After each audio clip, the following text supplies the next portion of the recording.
தெரிஞ்ச கொஸ்டின்லாம் முழுசா எழுதி முடிச்சிரு. சரியா? ஏதோ ஒன்று பண்ணி பாஸ் ஆயிடுறா.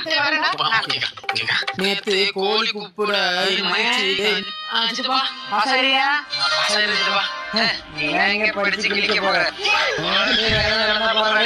ஆமா உன் மகன் அப்படியே 512 மார்க் எடுத்து அந்த வாத்தியார் பாவப்பட்டு 10 மார்க் கூட விட்டு பாஸ் வாங்கி விட்டதுக்கு பேசுறான் பாரு பேச்சு. மேலூரு